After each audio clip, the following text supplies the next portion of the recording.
Partagez l'énergie des clubs féminins de handball français avec Butagaz, partenaire titre de la Ligue Butagaz Énergie. Allez les handballeuses, hop là! Bonjour à tous et bienvenue aux arènes de Metz pour un nouveau match de Ligue Butagaz Énergie sur Moselle TV. Ce soir, c'est une rencontre de la 17e journée de Ligue Butagaz Énergie que nous allons vivre ensemble. Un match entre Metz Handball et Saint-Amand. Il y a peu, nous aurions pu parler de choc des extrêmes entre le premier et le dernier. Mais l'équipe nordiste navigue en de bien meilleures eaux depuis quelques temps, a su créer quelques surprises. Nous allons bien sûr en reparler au fil de cette rencontre. Les deux équipes font actuellement leur entrée sur le terrain. Et il est temps bien sûr de présenter mon acolyte pour cette soirée, pour commenter cette rencontre. C'est Arthur Carmier. Bonsoir Mathieu, bonsoir à tous, ravi d'être avec toi comme à chaque match maintenant de Metz Handball sur Moselle TV. On a un beau championnat, une belle Ligue Butagaz Énergie. Saint-Amand-les-Eaux est peut-être un poil en difficulté cette saison en championnat, mais on va voir que récemment ils sont quand même sur de belles perfs ce collectif. Donc ça va être un match assez intéressant à suivre. C'est une équipe qui est sur 2 victoires et pas des moindres, ça fait du bien pour cette équipe. On regarde actuellement le calendrier de cette journée de Ligue Butagaz Énergie. On va retrouver un joli Brest-Besançon, on va garder un petit œil dessus, un intéressant JDH Dijon contre Chambray qui va façonner cette 3e place qui est toujours un petit peu en ballottage. Et les autres rencontres se joueront vendredi et samedi. Et je vous propose qu'on bascule sur le classement immédiatement pour y voir un petit peu plus clair, puisque Metz Handball est toujours seul en tête. Brest est en chasse et la JDA Dijon reste menacée, comme je le disais, par Nice et Chambray dans son rôle de 3e en bas de tableau. La bataille reste serrée entre Saint-Amand, la Stella Saint-Maur, Mérignac et Toulon pour accrocher le maintien. Et bien sûr, il y a quelques matchs en retard à décompter par-ci par-là. Il faut rester vigilant de ce côté-là. Ça pourra bousculer le classement lors des prochaines rencontres. Mais pour le moment, revenons sur le parquet des arènes puisque le protocole d'avant-match continue. On est en train de voir que tout le monde termine son petit tour d'échauffement avant de démarrer les choses sérieuses. On va a priori honorer la dragonne du mois avec un trophée. C'est en train de se faire avec Lucie Grani qui ne jouera pas ce soir, qui n'est pas dans l'effectif en tenue pour cette rencontre, mais qui reçoit malgré tout son trophée de dragonne du mois passé. C'est plutôt mérité, hein. Lucie Grani qui fait bien le boulot match après match. Donc elle a récupéré son trophée, ses chaussettes. Mais ce qui nous intéresse, Arthur, c'est de savoir quelles sont les joueuses que Emmanuel Mayonnaise a laissées sur le banc ce soir. On sait qu'en Ligue Butagaz Énergie, il doit en laisser habituellement 3, désormais 4 avec la dernière recrue. De qui s'agit-il? Justement, tu évoques Lucie Granier qui est laissée au repos pour ce match. Manon Erard aura énormément de minutes et d'occasions de se montrer. Évidemment, de l'autre côté, Chloé Valentini, pour une heureuse raison, évidemment, sera tenue éloignée des terrains pendant un certain temps. Du côté des gardiennes, on aura sur la feuille de match Camille Depuisé et Cléopâtre Darlus qui laisse Sophie Zéméré sur le côté. Enfin, Anne Mette Hansen fait un petit peu les frais, sans connotation négative, de ce turnover d'Emmanuel Mayonnaise. Ce qui permet de laisser souffler un petit peu les joueuses, bien sûr. On a bien vu qu'il y avait une rotation régulière entre ces joueuses laissées au repos pour garder de la fraîcheur. On sait que ce mois de mars est plutôt tranquille pour Metz Handball, en tout cas plus tranquille que les précédents, mais que les grandes échéances elles vont approcher avec un club qui est toujours invaincu déjà cette saison, c'est le plus important, mais aussi une demi-finale de Coupe de France à jouer, un quart de finale de Ligue des Champions également, et ce championnat où la moindre défaite pourrait renverser la situation qui est actuelle. Donc il faudra être très vigilant à ça. Les joueuses continuent de se préparer et puis on a assisté à la minute du supporter, la traditionnelle, avec quelques coups de tambour et le public debout aux arènes. Il reste une quarantaine de secondes avant le début de ce match. Et Arthur, je te propose de parler un petit peu de cette équipe de Saint-Amand qui sort, comme je l'ai dit tout à l'heure, de 2 victoires. Une victoire contre Dijon, et ça déjà il fallait le faire parce que Dijon a semblé plutôt solide cette saison et quelques petites faiblesses ces dernières semaines, ce qui leur a valu une défaite contre Saint-Amand, et puis contre Paris également, une défaite assez intéressante de Paris qui est plus en difficulté que les saisons précédentes, mais malgré tout Saint-Amand a su saisir sa chance et ça fait du bien au classement et ça fait du bien à tout le monde. Effectivement, ça reste quand même des grosses victoires. Alors même si Saint-Amand a un match de retard, on voit que cette équipe elle est vraiment à l'extrême limite de cette zone de relégation. Elle joue pour sa survie et vraiment s'offrir le scalp d'équipe aussi renommée dans ce championnat, c'est forcément positif. Et il est temps de donner le coup d'envoi de cette rencontre entre Metz Handball et Saint-Amand.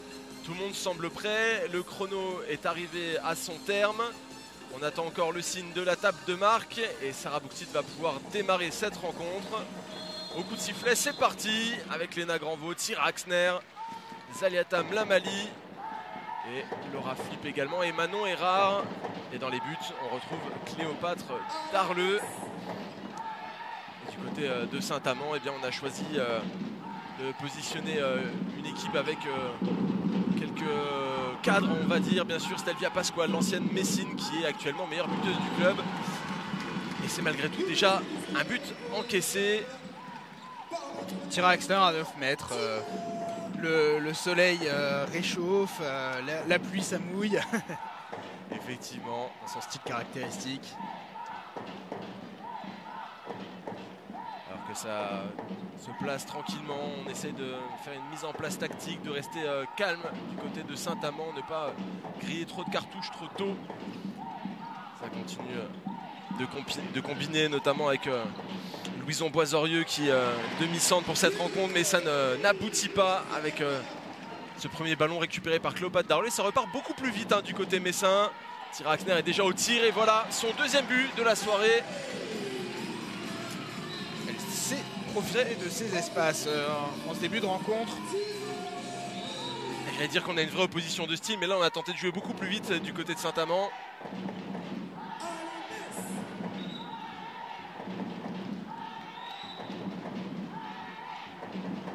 Forcément, on le répète assez, les équipes qui viennent aux arènes de Metz sont obligées de tenter quelque chose d'un peu différent pour essayer de perturber cette équipe.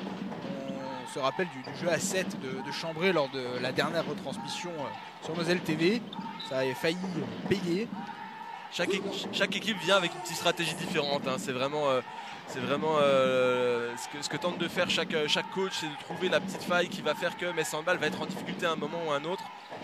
Et parfois, c'est en jouant calmement et en gardant un bon état d'esprit et en appliquant à la lettre les consignes de jeu. Parfois, c'est en jouant un petit peu plus vite et en saisissant des occasions quand elles se présentent. Parfois, c'est en jouant à 7.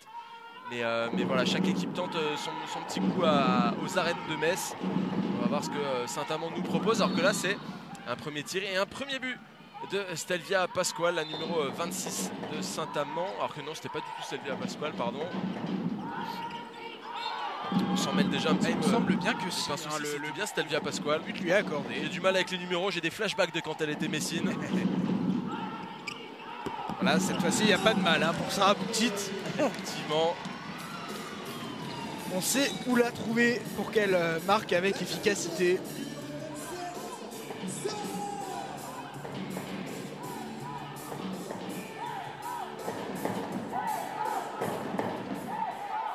Saint-Bal qui mène déjà de 2 unités, mais Saint-Amand qui a une opportunité là, bien de rester au contact des Dragons.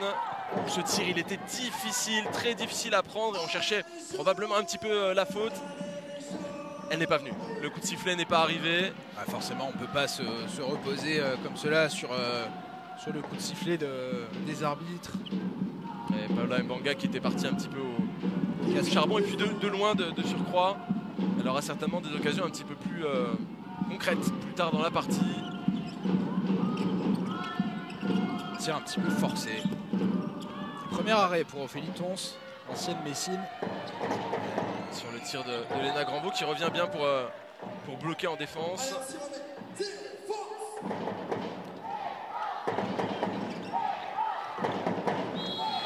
Ce n'est pas Thierry Weisman qui va nous contredire, mais elle fait quand même de sacrées performances. Ophélie Tons, elle a parfois des feuilles de stats assez impressionnantes. J'ai cru voir passer un 17 arrêts récemment. Alors Roxane Franck n'est pas là ce soir sur la feuille de match, mais les deux ont leur moment. Un bon duo de gardienne.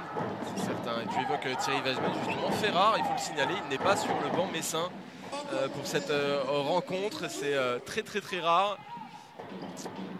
Et Manon Erard. Ça n'empêche pas les joueuses de performer, à l'image de Manon Erard qui risque d'avoir beaucoup de temps de jeu ce soir, puisque Lucie Granier, comme on l'a dit, ne fait pas partie du groupe. Et donc Manon Erard pourrait bénéficier peut-être de son plus grand temps de jeu de la saison depuis le début. Elle prend de l'expérience, elle qui était sélectionnée en bleu pour le dernier stage avec Sébastien Gardillou. Toujours très intéressant On l'a vu dans le dernier Dragon Mag, d'incorporer comme ça des très jeunes joueuses qu'on pensait être les internationales de demain ou d'après-demain. Oh là là, cette passe de Louison Basorio qui passe au-dessus. C'est un ballon perdu. Et c'est parti très vite du côté de Metz Handball. Le repli était bon du côté de Saint-Amand. En tout cas, de prime abord, on a essayé de bloquer la porteuse de balle. Mais dur de bloquer une Sarah Bouktit quand elle a le ballon en main. Et elle a délivré un petit caviar tranquille pour Manon Erard qui vient concrétiser son deuxième but de la soirée. Elle est partie pour faire un petit festival si on continue sur ce type de jeu rapide.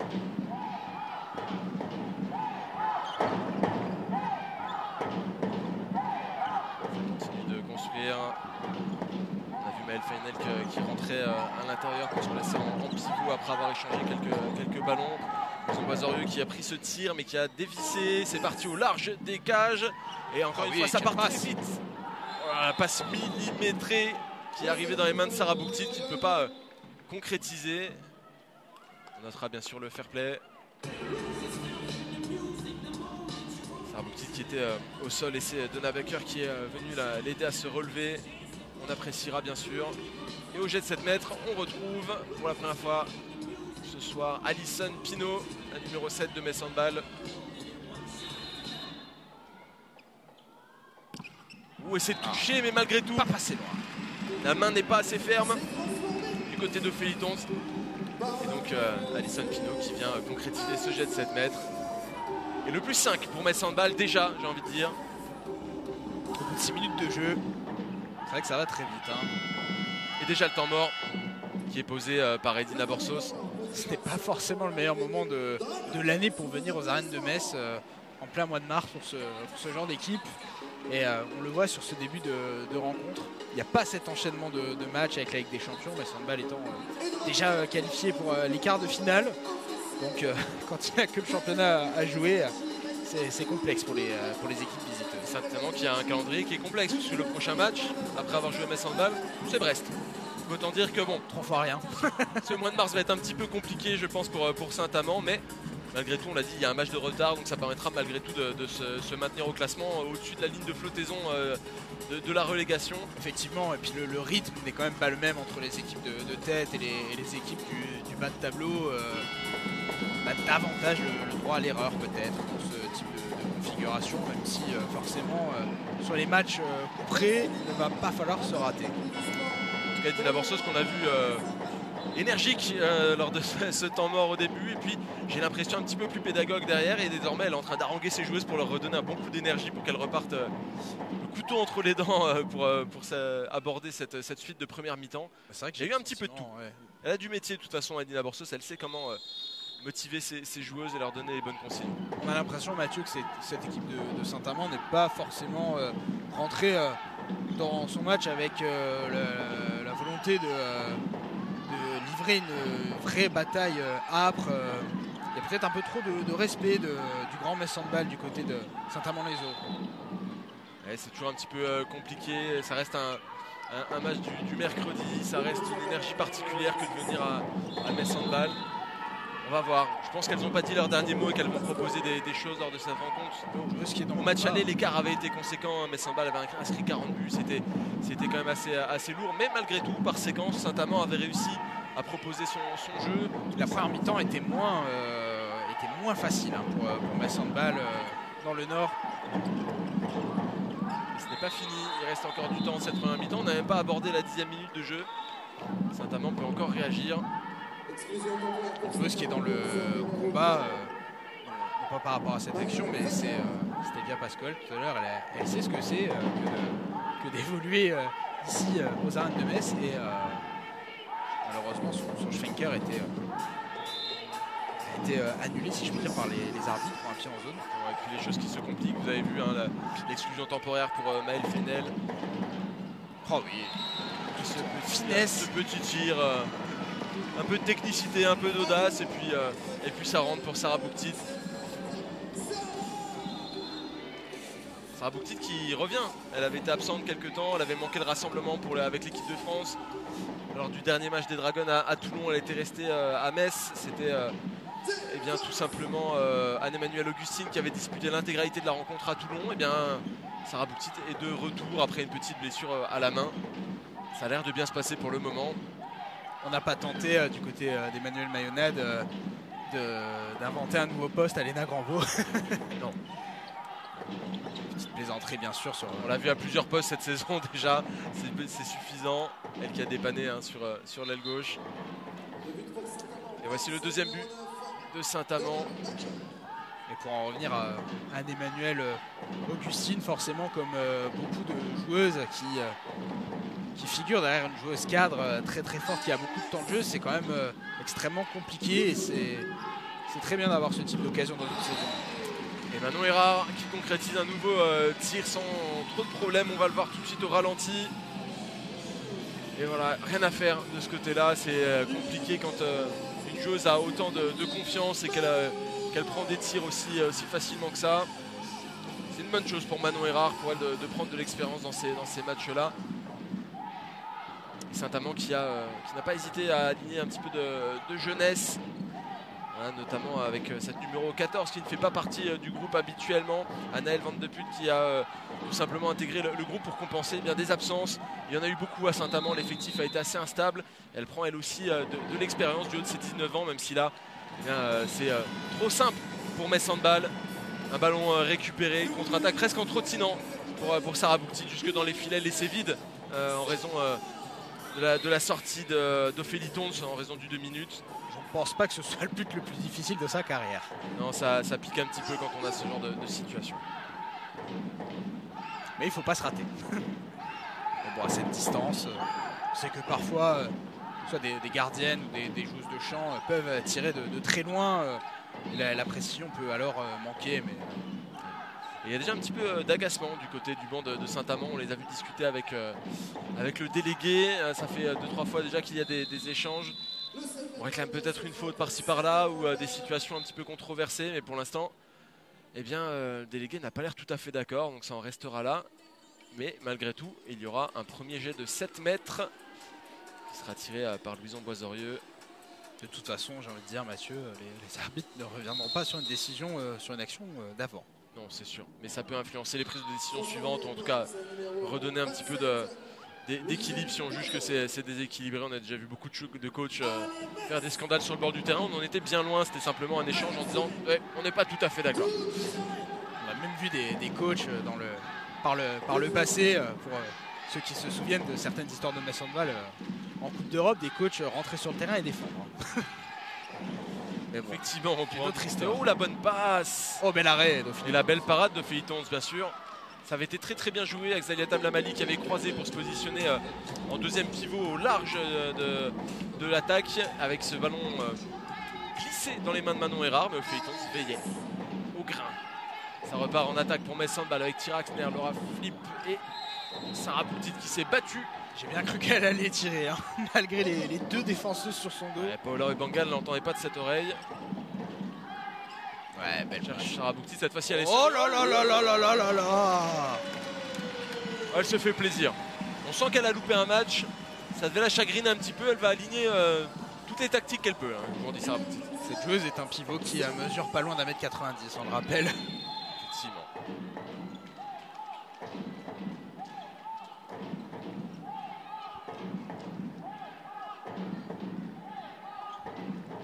Ça fait toujours plaisir de voir des beaux gestes sur un terrain de handball. Et là il y en a eu un mauvais de geste puisqu'il y a un jet de 7 mètres. Louison Boisorieux qui trouve les filets face à Cléopâtre Darleux. Ces deux jets de 7 mètres consécutifs qui viennent redonner un petit peu d'élan à Saint-Amand qui a doublé son total de buts 10-4. Alors ça reste très éloigné, mais malgré tout ça peut redonner une petite dynamique de dire ok, on vient d'inscrire des buts, il faut qu'on reste dans cet état d'esprit et qu'on avance. À minima en provoquant des fautes comme c'était le cas ici. En essayant d'être autour de la barre des 5 buts. Attention, un geste un peu haut. Elle est allée au charbon, Léna Granvaux, même si son centre de gravité était quand même assez bas sur cette action. La décision arbitrale semble être la bonne. Et le bras effectivement était au niveau de la gorge, mais il n'y avait pas eu de mouvement particulier pour en venir à ça. C'est une différence de taille aussi qui a eu cet effet. Alors que le tir est manqué. On est davantage en place depuis quelques actions en défense du côté de Saint-Amand. Ça crée des échecs. C'était difficile ça. C'était très bien tenté au demi. Quelle relance. Et joli repli. Je suis assez bluffé par, alors c'est pas elle sur le repli défensif, mais par l'activité de Stelvia Pascual. Elle distribue même le jeu. Ce sont des qualités que je ne prêtais pas forcément. Elle a l'air vraiment épanouie et ce n'est pas pour rien si elle fait partie des meilleures buteuses du championnat. Ouais, elle a pris de l'expérience. N'oublions pas qu'elle est arrivée à Metz Handball directement depuis l'Angola. Elle a appris beaucoup de choses sur le terrain avec les Dragons. Mais c'est toujours compliqué de prendre un vrai niveau quand on est dans cette situation-là. Désormais, ça fait quelques années maintenant qu'elle est en France et qu'elle prend des informations, qu'elle prend de l'aise sur les terrains. Et voilà, canon. Et voilà un boulet de canon qui vient donner raison à tout cela. Metz Handball n'était pas allé la chercher pour rien, c'est parce qu'il y avait un vrai potentiel chez cette joueuse. Effectivement, Metz Handball se trouve très rarement sur ce genre de joueuse, même si on ne les connaît pas forcément en Europe.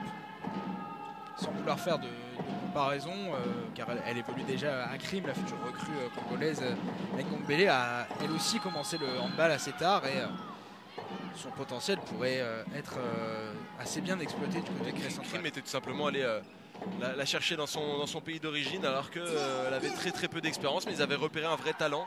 Et après quelques saisons à Crime, elle va probablement faire le bonheur de Metz Handball la saison prochaine. Donc parfois ces joueuses méconnues qui n'ont pas forcément connu le championnat européen, les Ligues des Champions et autres savent se développer, ont du jeu en elles et quand c'est inné, il n'y a plus qu'à perfectionner aussi et à polir le diamant.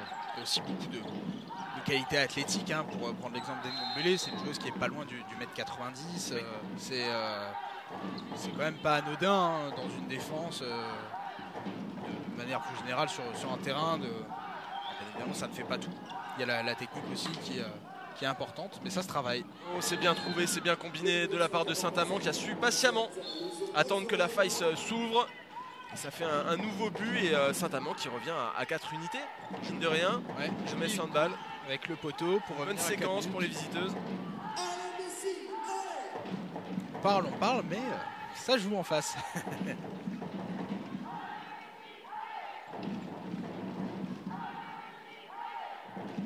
Léna Granvaux à la mène. Ça se met en place avec Manon Erard qui vient croiser, qui trouve Tiraxner, le tir de loin et c'est au-dessus. C'est un peu forcé ça. Au-dessus. Mine de rien, il y a quand même des joueuses de taille en défense en face. On a tendance peut-être à corriger un petit peu le tir en fonction de la taille des joueuses. Et là, la tendance c'était. Oh là là, encore une fois. La tendance était au tir au-dessus des poteaux, alors que celui-ci de tir, joli missile une nouvelle fois. C'est allé assez vite, regardez. Boum. Et ça peut donner du baume au cœur. Regardez Ophélie Tonche, elle célèbre comme si elle avait. On n'a pas vu cette son balle. arrêt parce qu'on était encore sur le ralenti du missile du tir précédent. Mais Ophélie Tonze a réalisé un bel arrêt et elle en a profité pour donner de la voix ensuite. Ça aussi, ce sont les moments qui peuvent donner de l'élan à son équipe. Une équipe qui est revenue à 3 unités, qui peut revenir à 2. Oh là là. Est-ce que Metz Handball se serait pas un petit peu laissé endormir après avoir creusé l'écart assez largement? Peut-être. Est-ce que quelque part, le temps mort d'Edina Borsos n'a pas porté ses fruits également? Pour l'instant, oui. En tout cas, chapeau pour la réaction.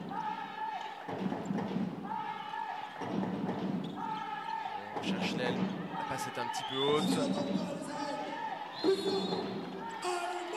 Bon, là, c'est un mauvais exemple avec cette attaque, mais on sent qu'il y a quand même beaucoup plus de... les transitions sont beaucoup plus incisives, il y a plus de volonté d'être tranchant. Il y a eu une succession de passes un petit peu complexes et forcément à la fin ça fait un peu de moins bien, mais ça n'enlève rien à cette séquence de Saint-Amand qui est revenu à 3 unités alors que l'écart était largement en faveur des Messines. La grande belle passe. Et oui, une nouvelle fois une très bonne passe avec la pivot Sarah Bouktit. On se souvient du début de saison, c'était extrêmement compliqué la relation au pivot puisque les joueuses autour de Sarah Bouktit avaient beaucoup changé, des relations qui étaient actées depuis des années et des années. On pense à Louis Burgard par exemple qui était là depuis très longtemps, qui avait déjà fait ses repères avec Sarah Bouktit. Il a fallu trouver de nouveaux repères. Et puis maintenant, on voit que ça fonctionne très bien, que ce soit avec Léna Granvaux ou alors les autres collègues de la base arrière. Sarah Bouktit récupère des ballons parfaitement bien donnés et ça fait des buts à répétition. Alors que là, une nouvelle perte de balle C'est relancé pour les Dragons, ça joue assez vite. Tiens, Axner. Ah, dommage. Et non, c'est stoppé cette fois-ci encore. Ophélie Tons qui a laissé traîner son pied là où il le fallait. Et première aux arènes de Metz pour la nouvelle recrue Nadine Solossi-Chatzleux. Effectivement, elle a été annoncée il y a une semaine et un jour désormais lors du grand gala des 60 ans de Metz Handball. Une double annonce. L'annonce de la grossesse de Chloé Valentini qui effectivement ne va pas rejouer cette saison. Et du recrutement de Nadine Solossi-Chatzleux qui, ancienne joueuse de Győr, elle est vainqueur en titre de la Ligue des Champions avec Győr et qui a aussi un très beau parcours avec le FTC notamment.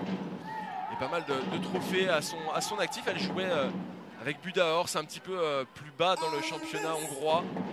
Mais malgré tout, elle n'a rien perdu de son jeu et on va certainement avoir l'opportunité de le voir. En tout cas, on peut saluer encore une fois le flair de Metz Handball de réussir à effectuer ce type de recrutement quand les circonstances l'obligent. Et puis il faut un excellent réseau pour recruter ces joueuses-là, à les trouver dans un temps très restreint. La perle rare, la pièce qui manque au puzzle.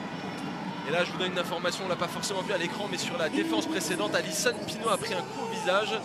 Et elle est actuellement au soin, elle a quitté le terrain et certainement au niveau du nez, elle s'agace un tout petit peu de la situation, mais elle va être soignée assez rapidement. Et le tir, dans un moment un petit peu étrange du jeu, certaines joueuses de Saint-Amand s'étaient arrêtées. Ça va repartir de manière un petit peu plus standard.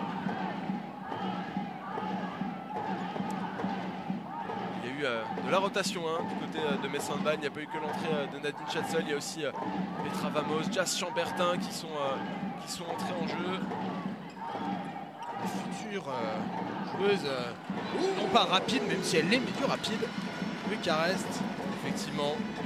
C'est une des annonces qu'il y a eu il y a peu de temps. On savait qu'elle était sur le départ, restait encore à savoir dans quel club elle allait se rendre. Jas Chambertin, eh bien, elle ira au Rapid Bucarest, un club qui a un petit peu perdu de ses ambitions cette saison après de belles campagnes en Ligue des Champions ces dernières années, une ambiance de feu également, on s'en souvient avec Metz Handball.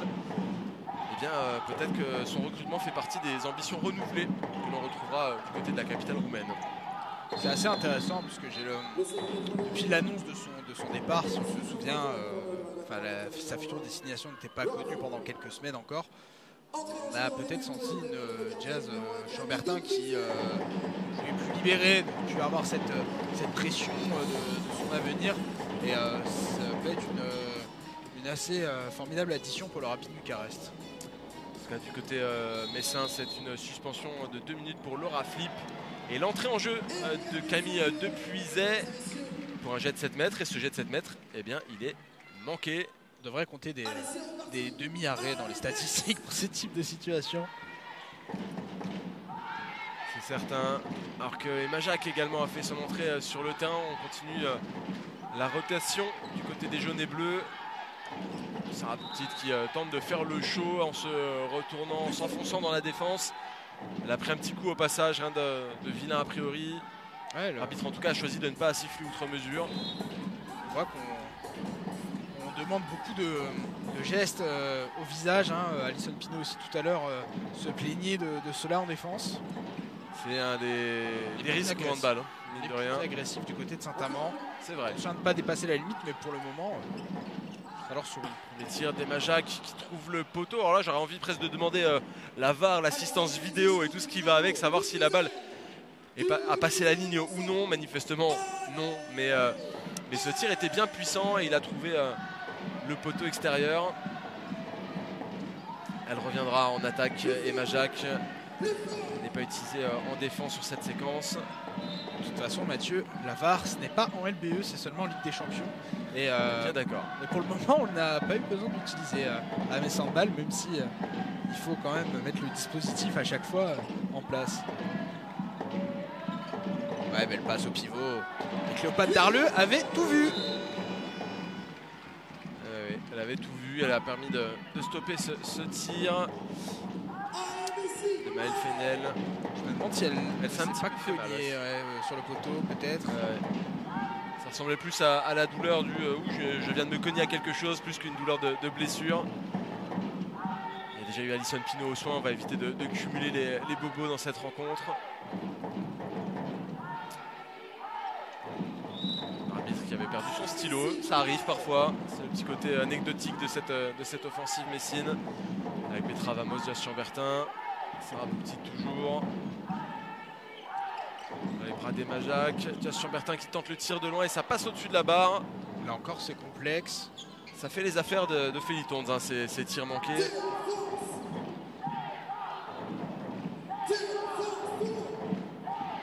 Il fait aussi pas mal de changements du côté de Saint-Amand. L'entrée d'Emma Cordier, 22 ans, qui est arrivée en tant que joker en décembre. Elle a été formée à Besançon. Elle avait commencé à prendre un peu d'expérience en équipe première derrière Sabrina Zazaï. Et puis elle a eu cette opportunité de rejoindre Saint-Amand pour prendre un petit peu plus de temps de jeu. C'est une joueuse qui était en dernière année de centre de formation avant de s'engager avec Saint-Amand. Autant dire qu'elle crie un petit peu les étapes, mais elle prend du temps de jeu. C'est une excellente chose pour une joueuse comme elle d'aller de l'avant comme cela. Ouais, l'interception, c'est bien joué. Ça repart vite pour Saint-Amand. Aïe aïe aïe aïe, le ballon qui ne finit pas dans les mains de Mélanie Gebard, la capitaine. C'est dommage hein, d'avoir manqué de concrétiser cette contre-attaque. C'est bien rattrapé en tout cas Emajac avec ce repli défensif. Et elle a fait parler son envergure.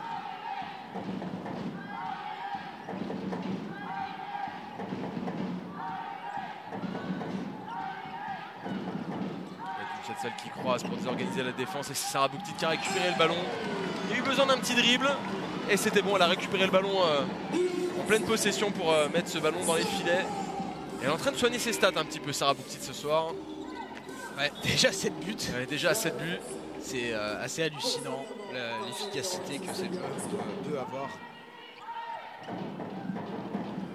Et justement il suffit qu'on en parle pour qu'elle sorte avec l'entrée d'Anne-Emmanuelle Augustine. Elle a bien mérité ces quelques minutes de repos. Oui, avec 7 buts marqués sur un match de retour après une blessure à la main. C'est plutôt pas mal déjà. Ouais, dommage, Emajac qui était ça allé part chercher. vite. Et l'arrêt de Cléopâtre Darleux.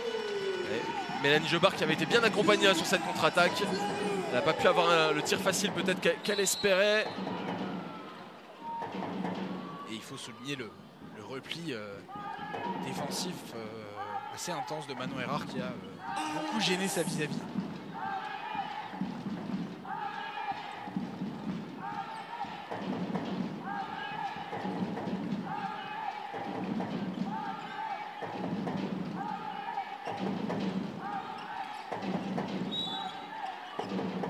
Et Emajac, elle cherche beaucoup Anne-Emmanuelle Augustine. Pour l'instant, la connexion peine à s'établir. Cette volonté de jouer avec la pivot et voilà. Et là ce tir il passe au large. Effectivement, l'effet d'optique m'avait fait croire à un but, mais après avoir vu ressortir le ballon, je me suis rendu compte de ma bêtise. Oula, ce tir était puissant, il y a eu un contact défensif. Saint-Amand s'est arrêté de jouer. On laisse malgré tout les choses aller à leur terme avec ce but messin. On n'a pas souhaité arrêter le jeu du côté du corps arbitral. Ouais, c'est assez sûr. Il serait peut-être temps de se soucier de la santé des joueuses. J'ai trouvé ça un peu étrange qu'on aille jusqu'au bout comme ça. En général, quand il y a une joueuse qui est comme ça de l'autre côté du terrain, le jeu continue, mais avec une autre joueuse qui l'accompagnait, ça m'a semblé surprenant. Et Maëlle Fenel qui n'est pas venu se replacer en défense, qui a voulu rester avec Stelvia Pasquale qui avait pris un mauvais coup et forcément avec deux joueuses en moins sur l'aspect défensif, eh bien, ça fait des dégâts. L'arbitre a tout simplement attendu que la séquence de jeu se termine pour siffler. Et Stelvia Pasquale qui va tranquillement passer aux soins, mais elle a l'air à sonner. Hein. Elle a pris un vilain coup au visage, j'ai l'impression. On va voir si ça se passe bien pour elle dans les prochaines minutes. Saint-Amand qui repart à l'attaque, qui est un petit peu calé après une belle remontée. Eh bien, les buts commencent à s'empiler à nouveau du côté messin. 15-8 désormais au tableau d'affichage. Malgré les rotations, malgré les nombreux changements.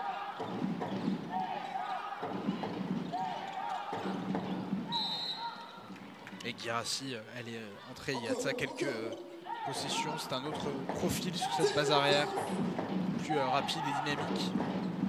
Effectivement. Ah, c'est tenté. Passe au large également. C'est forcé, mais il faut tenter des choses. Hein. Ça aurait pu, ça aurait pu.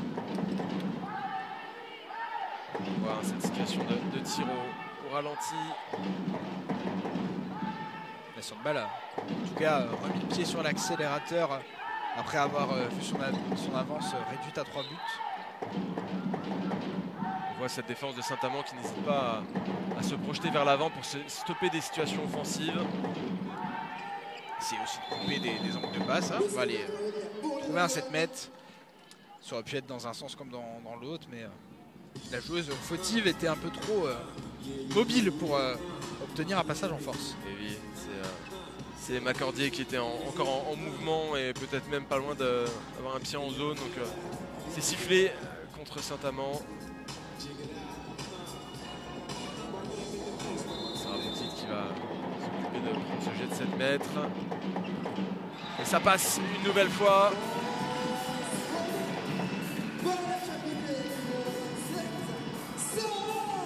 Il va falloir s'y habituer. Sarah Boutit, la capitaine de Metz Handball. Évidemment, Chloé Valentini est toujours une excellente capitaine. Mais ce rôle va également à merveille à Sarah Boutit malgré son jeune âge. Bien sûr, Sarah Boutit, c'est aussi son club, Metz Handball. Elle qui vient du PIO, elle a fait toutes les étapes en jaune et bleu. Elle continue de rester fidèle au club. Elle a prolongé encore une fois son contrat. Donc voilà, elle a toutes les caractéristiques qu'il faut pour être une bonne capitaine en l'absence de Chloé Valentini. Et là, c'est la parade de Cléopâtre Darleux qui permet à Metz Handball de se projeter vers l'avant avec Jazz Chambertin qui prend le tir. Mais Ophélie Tonz est sur le chemin. Elle s'est bien projetée. Elle a fait le bon geste, Ophélie Tonz. Elle fait pas mal de miracles quand même, hein, sur ce type de situation. La chose formée à Metz Handball qui avait été prêtée à Plan de Cuc pour 2 saisons et puis qui n'était finalement jamais revenue aux arènes ensuite. Elle est malgré tout championne de France 2018, Ophélie Tonz, parce qu'elle avait disputé quelques matchs avec les Dragons à l'époque et qui fait de bonnes choses. Cette année, elle est à 33% de parade de moyenne. Ce qui n'est pas mauvais pour une équipe comme Saint-Amand qui peut avoir tendance parfois dans certains matchs à recevoir énormément de tirs. Et bien, elle fait le boulot. Et encore ce soir, on le voit, elle a fait quelques parades très très précieuses. Et heureusement, sinon l'écart serait quand même... Voilà, le bon tir de Guirassi. C'est bien joué. Elle s'est faufilée. Elle n'a pas le gabarit le plus phénoménal de Ligue Butagaz Énergie. Elle est menue, mais elle est vive. Et elle a su se faufiler dans la défense messine pour aller prendre ce bon tir.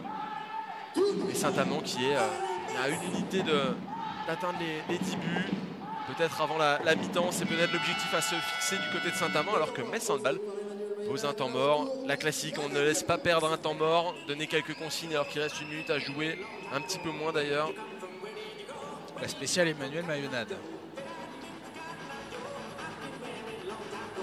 Alors est-ce que ce type de travail qui a permis à Metz Handball de marquer le but de la victoire face à Brest après un temps mort? Peut-être. La répétition, l'habitude. C'est sûr que ça fait des années que Metz Handball fonctionne de cette manière. En tout cas, Emmanuel Mayonade fonctionne de cette manière. Les temps morts en fin de mi-temps, quand il n'y a pas eu besoin de le poser plus tôt, eh bien, on y va. Ça permet aussi à Saint-Amand de se repositionner. On a bien vu que tout à l'heure, le temps mort avait donné un petit peu plus d'élan aux joueuses d'Edina Borsos. Bien, peut-être que là, ça va permettre de réaliser le stop défensif qu'il faut et d'inscrire ce 10e but. On va voir à quelle équipe cela profite le plus. Alors, effectivement, il y aura peut-être un peu plus d'une possession, mais en général, en sortie de temps mort, Metz Handball, c'est assez clinique. Hein. Il y a... Alors, j'ai pas de statistiques en tête, mais il y a quand même très souvent but.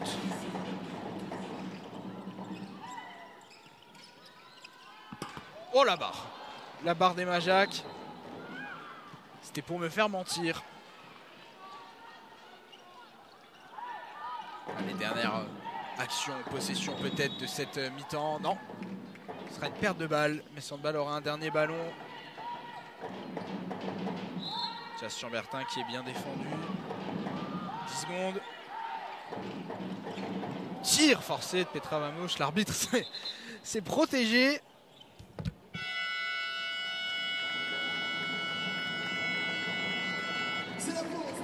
C'est la pause.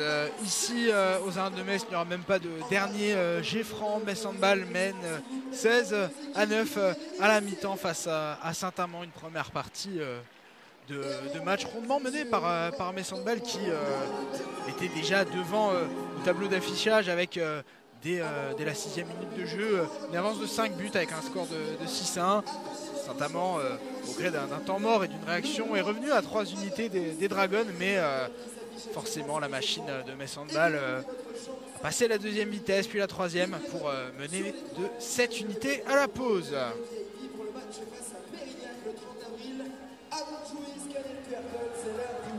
Arthur, nous allons avoir un mot de Léna Granvaux pour cette mi-temps. Léna, tu fais partie de ce groupe en début de mi-temps qui a creusé un bel écart face à Saint-Amand. Il y a eu une période un petit peu plus compliquée où les joueuses visiteuses sont remontées, mais malgré tout on sent que vous êtes en pleine possession de vos moyens ce soir. Oui, c'est sûr, on fait un très bon entame, on court beaucoup sur grand espace, en défense on est là. Après il y a un petit creux, je pense forcément elles sont revenues à leur niveau, c'est une très bonne équipe, donc voilà, il faut continuer à les enfoncer le plus possible et puis forcément continuer, on rate un peu de shoot aussi, ce qui nous met dedans, mais voilà, on est bien et si on continue comme ça, on va encore creuser plus l'écart. À quoi est-ce que tu t'attends pour la 2e mi-temps? Il va falloir rentrer dedans dès le début pour se mettre tranquille et continuer à faire tourner comme celle-ci, ou on va y aller plus tranquille et on va essayer d'éviter les bobos et de continuer à aller de l'avant? Non, on est à Metz Handball, donc on va rentrer sur le terrain et on va mettre tout ce qu'on peut pour creuser l'écart et gagner le plus possible. Merci beaucoup Léna, je te laisse aller au vestiaire. En tout cas, j'attendais pas une autre réponse de la part d'une joueuse de Metz Handball. Forcément, on va continuer à essayer d'avancer pour ces joueuses. Du côté de Saint-Amand, on va voir si elles retrouvent ce niveau qu'elles ont affiché en milieu de mi-temps pour revenir sur les Dragons à un moment donné. En tout cas, pour le moment, c'est la mi-temps. Je vous propose d'observer tout de suite un reportage. Nous étions au gala des 60 ans de Metz Handball, ce fameux gala où la présentation de Nadine Schatzel a été effectuée. Je vous propose de y plonger et on se retrouvera ensuite pour la 2e mi-temps.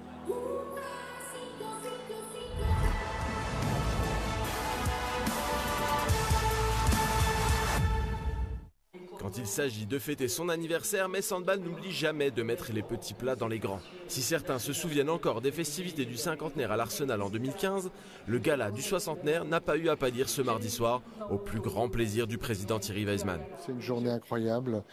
Depuis le musée où on a pu revivre les moments clés de Metz Handball et des choses qu'on avait pu oublier. Et cette soirée où toutes les générations sont venues témoigner, je voulais absolument qu'on ait effectivement un voyage à travers les âges et que les gens qui ont marqué l'histoire de Metz Handball puissent revenir le dire et se retrouvent tous ensemble, et je suis très très heureux. Les partenaires ont répondu présent, les élus étaient là, les bénévoles étaient là, enfin les supporters. C'est vraiment un très très bon moment et ça ressemble à Metz Handball. La soirée a permis de réunir des figures historiques, des joueuses emblématiques, des partenaires, mais aussi des représentants nationaux à l'occasion d'un voyage dans le temps des origines du club jusqu'à l'équipe actuelle. Patrick Weiten, président du conseil départemental de la Moselle, n'a une nouvelle fois pas caché sa fierté de pouvoir compter sur une telle locomotive du sport sur le territoire. C'est l'excellence à tous les niveaux de ce club qui est arrivé sur l'échiquier du handball, d'abord mosellan, ensuite lorrain, ensuite national. Ensuite, il a conjugué à la fois les masculins et les féminines. Et puis, c'est l'excellence maintenant dans tous les résultats avec cet entraîneur qui est exceptionnel, qui attire vers Metz ce qui se fait de mieux dans le handball féminin mondial. Et puis, c'est 60 ans d'existence. Je crois que c'est important. Il faut mettre à l'honneur toutes celles et tous ceux qui ont été à la manœuvre depuis le premier jour jusqu'à cette cérémonie d'anniversaire qui est un moment de convivialité absolument exceptionnel. Je crois que... Et puis il faut rendre hommage naturellement à Thierry Weisman qui est un chef d'entreprise, qui est un médecin, qui est un président d'association, qui est un sportif, qui est un dirigeant. Enfin, il a toutes ces casquettes qu'il les assume avec brio, avec des résultats absolument exceptionnels. Et on est là au firmament du handball mondial. Je crois qu'il faut le dire. Combien de sélectionnées françaises sont passées sur la scène aujourd'hui. Et je crois que c'est la démonstration que lorsqu'on a une ambition, lorsqu'on se met les moyens à la disposition de cette ambition, on arrive à ce résultat. C'est-à-dire c'est des spectateurs qui viennent par milliers. C'est des jeunes qui rêvent. C'est des jeunes qui ont été au handball parce qu'on les a fait rêver. Donc c'est aussi cette démarche-là qui est importante. Dans ces 60 ans-là, combien de personnes sont allées au handball parce qu'on les a fait rêver grâce à la SPTT Metz et grâce au Metz Handball. Nina Canto, capitaine emblématique des Dragons et désormais responsable du centre de formation, était déjà sur scène il y a 10 ans. Pour elle, le chemin parcouru est remarquable. C'est incroyable, c'est incroyable. Je pense que j'ai arrêté ma carrière au moment de bascule. J'ai la sensation vraiment qu'après 2016, on a encore franchi un cap en termes de marketing, en termes de communication et en termes de performance. Sincèrement, quand je viens maintenant au match, Metz Handball, c'est une marque. C'est une marque. Alors avant, on y allait avec le cœur, avec notre amour pour le club, avec les bénévoles qui nous aidaient. Mais aujourd'hui, on peut dire qu'on s'est imposé quand même en tant que The Place to Be à Metz. Et surtout, la chance qu'on a, c'est qu'on arrive à toujours attirer les meilleures joueuses de France et puis aller enfin à Budapest. Aller à Budapest est une chose, mais encore faut-il remporter le titre. Et pour aider le club à passer ce cap supplémentaire, il y avait quelques pistes à soutirer à Jérôme Fernandez, invité d'honneur de la soirée. Je crois qu'il n'y a pas de secret parce que sinon le PSG aurait déjà gagné. Je pense qu'il faut beaucoup de régularité au très très haut niveau, beaucoup d'exigences semaine après semaine, construire un projet, avoir un vrai projet de jeu, avoir un vrai leader en tant que coach. Et je pense qu'Emmanuel Mayonnat depuis 10 ans fait de l'excellent travail ici. Donc voilà, je pense que cette équipe, ce club sont matures pour aller chercher ce titre qui leur manque tant et qui manque tant au handball féminin français que le Montpellier Handball a réussi à gagner chez les garçons. Mais le Montpellier Handball est le seul club à l'avoir gagné et 2 fois. Donc voilà, c'est tout le bonheur et la réussite que je souhaite au club de Metz Handball. Le club est passé par de nombreuses épreuves. On parle beaucoup des titres, et, forcément des bons moments passés par ce club tout au long de ces 60 années. Mais il ne faut pas oublier aussi voilà, le Palais des Sports qui a brûlé, le club qui a failli mettre la clé sous la porte. Et on le voit dans le sport professionnel aujourd'hui, c'est très très difficile de durer aussi longtemps. Alors certes, le club n'est pas professionnel depuis 60 ans, mais il y a eu de nombreuses épreuves qui se sont déroulées tout au long de ces 60 années et le club, à travers toutes les personnalités qu'on dirigeait, a réussi à être encore debout aujourd'hui et à être le meilleur club français. L'événement qui a ravi les convives a également été l'occasion de dévoiler un maillot collector édité à 600 exemplaires et un livre événement écrit par Laura Maurice et retraçant 60 anecdotes qui font la légende du club. La soirée s'est terminée sur une double surprise avec l'annonce de la grossesse de Chloé Valentini et du recrutement de Nadine Schatzel. Je vais être éloignée du terrain pour quelques temps avec mon chéri, on attend un bébé.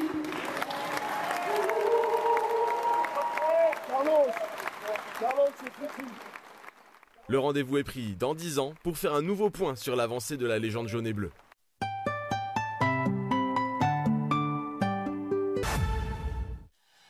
Et nous sommes de retour aux arènes de Metz, toujours sur Moselle TV. Nous avons plaisir à vous proposer ce match entre Metz Handball et Saint-Amand. Pour le moment, le score est assez large en faveur de Metz Handball, 16-9. Saint-Amand qui est passé pas si loin de ça de marquer le 10e but avant la mi-temps pour essayer de rester un petit peu dans les mêmes eaux. C'est un match inégal, Arthur. C'est vraiment, il y a eu des coups d'accélérateur, des grands coups de frein à main. C'est un petit peu difficile de juger cette première mi-temps. Une petite valse à 3 temps cette première période avec un Metz Handball dominant d'entrée qui s'est peut-être quelque peu relâché du fait de son avance de 5 unités très tôt dans la rencontre. Saint-Amand est revenu à 3 buts avec une défense plus agressive, un petit peu plus de cohérence dans les lancements de jeu offensifs. Puis Metz Handball a réaccéléré pour faire cet écart. Cette équipe de Saint-Amand n'est pas ridicule, mais on sent qu'il n'y a peut-être pas forcément tout ce qu'il faut en face pour essayer de répondre aux défis physiques de Metz Handball, même s'il y a de la bonne volonté. Cette bonne volonté, on va voir si elle se présente encore en deuxième mi-temps. On a vu qu'il y a eu un temps mort à un moment donné d'Elina Borsos qui a relancé un tout petit peu l'équipe de Saint-Amand, qui a retrouvé son jeu, un peu de solidité défensive, peut-être un peu de hargne parfois. Il y a eu quelques 2 minutes qui ont été sifflées, quelques jets de 7 mètres, mais malgré tout c'est ce qu'il faut quand on essaie d'aborder un match contre Metz Handball, qui est quand même malgré tout l'ogre de cette Ligue Butagaz Énergie. À la mi-temps, on a vu un reportage sur les 60 ans de Metz Handball. Forcément, en 60 ans, c'est une équipe qui a eu le temps de se façonner, de monter jusqu'au plus haut niveau. Certaines équipes n'en sont encore loin de ce niveau de développement aussi des infrastructures, des équipes, etc. Saint-Amand continue son petit bonhomme de chemin. Une coach qui a du métier, Dina Borsos, qui a fait 15 ans, mine de rien, avec l'équipe de France, notamment entre, je crois, 2000 et 2015, grosso modo. J'ai plus forcément les dates en tête, mais qui a fait 15 ans avec l'équipe de France, alors qu'elle nous venait de Hongrie, ancienne joueuse. Elle a du métier des deux côtés du jeu, c'est-à-dire aussi bien sur le terrain que sur le banc. Ça donne une certaine consistance au jeu. Et puis c'est une équipe qui continue d'aller chercher des bons coups. On a vu quelques petits partenariats avec Metz Handball, notamment avec des joueuses qui ont été prêtées, qui ont pu s'aguerrir un petit peu, qui ont pu découvrir des choses. Et puis aussi des transferts à l'image de Stelvia Pasquale, qui est restée en terre amandinoise. Forcément, ce ne sont pas deux équipes qui jouent dans le même championnat à 100%, mais malgré tout, il y a des bonnes choses à faire à Saint-Amand et il y a une volonté d'aller de l'avant. Et forcément, ça peut être un facteur de développement qui ferait gagner les trois parties, à savoir le gros club, le petit club entre guillemets, et la joueuse du grand club qui a besoin de temps de jeu et de se façonner en Ligue Butagaz Énergie. Je prends l'exemple de Mélanie Alter qui aujourd'hui s'épanouit du côté de la Hongrie. Moson Magyarovar, je sens bien que tu avais peur. Magnifique. De dire le nom du club, je suis rodé désormais. Le Moson Magyarovar. Alors que le match reprend tranquillement sous nos yeux avec une offensive de Saint-Amand qui va s'organiser. Pour le moment, on pose le jeu, on partage le ballon. La bonne nouvelle, c'est aussi le fait que Stelvia Pasquale a pu reprendre son poste sur le terrain. Elle qui était sortie après un coup au visage qui semblait assez touché, elle est de retour. Elle va essayer d'apporter son savoir-faire, même si là, c'est une perte de balle pour Saint-Amand. C'est dommage. La meilleure façon de commencer une mi-temps. Nadine Chatzel qui a récupéré ce ballon qui était un peu dans les chaussettes. Alison Pinault qui le partage avec Laura Flip, Manon Erard. On est revenu à quasiment un set de base côté droit du terrain pour Metz Handball. Et puis côté gauche, on a conservé un peu de nouveauté. Nadine Chatzel et puis Jazz Chambertin qui était rentré en cours de jeu, tandis qu'au poste de demi-centre, c'est Petra Vamoche qui est revenu. Et le 7 mètres, un jet de 7 mètres par Sarah Bouktit. C'est un pléonasme. Elle obtient et généralement elle réalise, mais cette fois-ci c'est Alison Pinault qui va s'y prêter, elle aussi qui avait été touchée en première mi-temps, qui est passée aux soins et qui semble prête à continuer la partie. Et entrée d'une nouvelle gardienne, Gwenaëlle Crène. Elle avait choisi le bon côté et peut-être pas la bonne amplitude pour stopper ce tir d'Alison Pinault. Exercice où elle excelle évidemment. C'est important d'avoir plusieurs tireuses attitrées. Même si parfois... ce tir, oui. Il était bon ce tir. Ça repart très vite du côté de Metz Handball avec Laura Flip qui concrétise cette offensive sans demander l'autorisation à la défense qui n'a même pas eu le temps de se mettre en place. C'est quand même dommage de marquer un but un peu venu d'ailleurs et puis d'encaisser tout de suite l'appareil en l'espace de quelques secondes.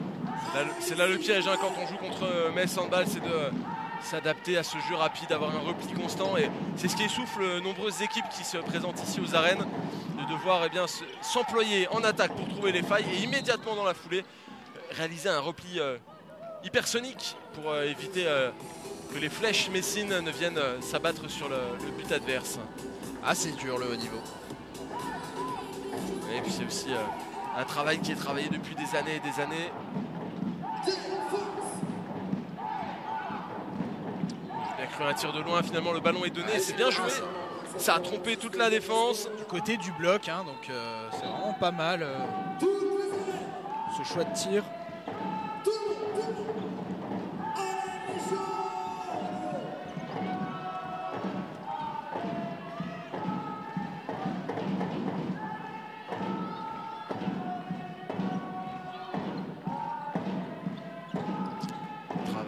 Qui avait cherché Sarah Bouktit, la passe de poche n'a pas abouti et c'est une vraie contre-attaque de Saint-Amand. Et c'est validé. Elle n'a pas osé sortir de son but, Cléopâtre Darleux. C'est la capitaine Mélanie Jobard qui s'en est occupée, même si j'ai bien l'impression qu'il y a un pied en zone sur ses ralentis. On va lui accorder. Pour la beauté de la contre-attaque, pour ce jeu rapide qui a été trouvé, on a bien sûr envie de l'accorder sans aucun problème. Ils sont toujours de toute façon très difficiles à siffler ses pieds en zone sur des contre-attaques rapides. Alors que là, la zone était bien loin, mais Jazz Chambertin s'est pas laissé avoir. Elle a fait le bon tir et interception immédiate. À la moindre imprécision des Amandinoises est vraiment sanctionnée. Et là, cette fois-ci, c'est une parade qui vient compenser la perte de balle. Et le ballon reste messin. Alison Pinault qui a retrouvé sa jeunesse de demi-centre en attaque le temps d'une action. C'est sûr, de temps en temps elle monte, elle prend ces opportunités là. Quand il y a une contre-attaque rapide, ça évite de faire le changement attaque-défense. Ouais, bien ça. Le ballon qui allait jusqu'à Nadine Chazelle mais pas dans les bonnes conditions. Ça repasse par Jazz Chambertin. Et Travamoche qui tente de se retourner. On a envie de servir Nadine Chazelle, de la mettre dans les bonnes conditions aux arènes. Oui, ce serait bien vraiment de l'impliquer encore, parce que forcément elle découvre ce système d'Emmanuel Mayonade. Il est à noter d'ailleurs que le dernier match de Nadine Chazelle aux arènes de Metz, c'était un match bien sûr face à Győr, dont elle faisait partie. À l'époque, Anne-Mette Hansen était elle aussi à Győr, et c'était une victoire au bout d'un match fou signé Metz Handball. Donc elle n'a pas forcément le meilleur souvenir des arènes. Elle se souvient, pour avoir échangé avec elle, d'une ambiance folle ici. Donc voilà, c'est sans rancune désormais qu'elle porte le maillot jaune et bleu. La petite histoire, dans la grande histoire, elle vient prendre le poste d'une certaine manière de Chloé Valentini qui avait mis ce but victorieux. Mais effectivement, l'enjeu pour cette joueuse, ça va être d'une part d'apporter son expérience lors du quart de finale de Ligue des Champions, et s'il y a qualification en Final Four, parce que la gestion des émotions dans cet événement-là, on constate que quand on l'a vécu auparavant, Anne-Mette Hansen en est un parfait exemple. Sur le Final Four de la saison passée, ça avait été une des seules joueuses à surnager chez les Dragons. On remarque que c'est forcément capital de connaître ce niveau de la compétition. Bien sûr, alors qu'il y a un jet de 7 mètres qui va être pris par Saint-Amand face à Camille Depuiset, entrée pour l'occasion. Alors tu fais référence à cette Ligue des Champions et à cette expérience que va pouvoir apporter Nadine Chazelle, et tu me tends une perche formidable, puisque Nadine Chazelle sera en interview dans Dragon Mag sur Moselle TV vendredi à 19h. On est allé poser quelques questions à la nouvelle joueuse de Metz Handball, et notamment sur cet apport de son expérience, elle qui a 31 ans mais qui a connu les plus belles échéances avec Győr notamment, mais qui a aussi eu de jolis trophées du côté de Ferencváros. Elle est assez confiante sur le fait qu'elle va pouvoir apporter de belles choses, à l'image de ce premier but en jaune et bleu. Nadine Chazelle, donc qui sera dans Dragon Mag vendredi. Un arrêt de Cléopâtre Darleux, peut-être pour fêter ça, le premier but de Nadine aux arènes.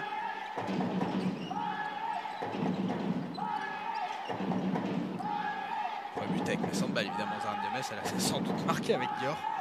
Probablement. J'ai pas la feuille de match sous les yeux, mais elle en a mis quelques-uns des buts quand elle était à Győr. D'ailleurs, la saison dernière était la plus prolifique de sa carrière en Champions League, avec 48 buts inscrits, surtout le trophée à la fin, mais elle n'a jamais été avare en but, à l'image de Jazz Chambertin depuis quelques semaines, qui est de plus en plus prolifique offensivement. Elle a de plus en plus d'occasions aussi sur ce flanc de l'attaque, mais un réalisme qu'on ne lui avait pas forcément connu les années précédentes et qui fait plaisir à voir. Effectivement, là encore, on voit une joueuse qui ne se pose plus de questions, qui fait valoir ses qualités. On regretterait presque son départ, sachant qu'Anne-Mette Hansen va partir aussi. Pour l'instant, c'est Saint-Amand qui est à l'attaque. C'est trouvé par Maëlle Fenel, qui avait été bien servi.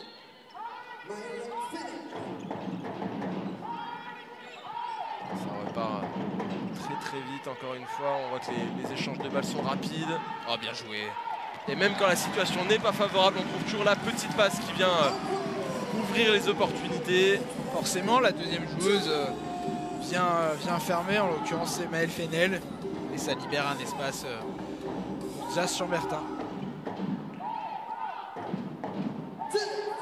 Presque une action de pivot de basketball là. Je ne sais pas si Vincent Pourchaud est devant sa télé, il aurait apprécié la petite passe.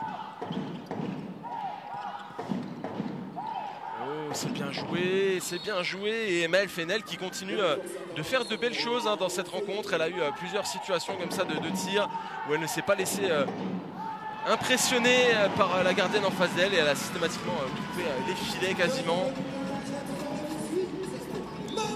Manon Errard n'est pas impressionné non plus. Ça c'est certain. Avec un nouveau but pour elle. 4e but en faveur de Manon Errard qu'on va revoir en ralenti. Le voici.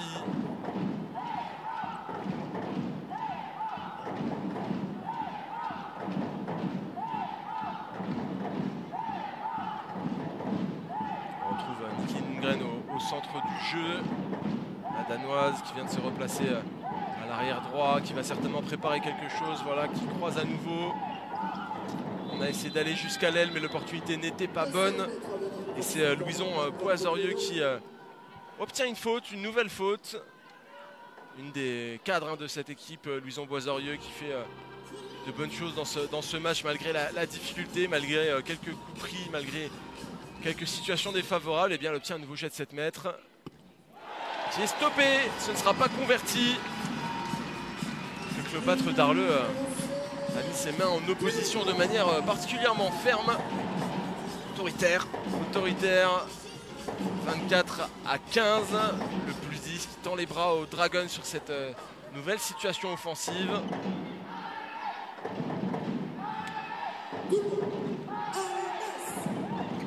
Et Petra Vamosh qui se charge d'obtenir ce plus 10. Oh, c'est reparti vite. C'est bien ça de la part de Saint-Amand de continuer à mettre du rythme, de profiter des... C'est à nouveau Guérassi, on avait dit qu'elle était vive, elle a même su tromper nos cadreurs et à la réalisation de Moselle TV tellement elle est partie vite face au but messin pour inscrire ce nouveau but. Ça fonctionne bien pour elle.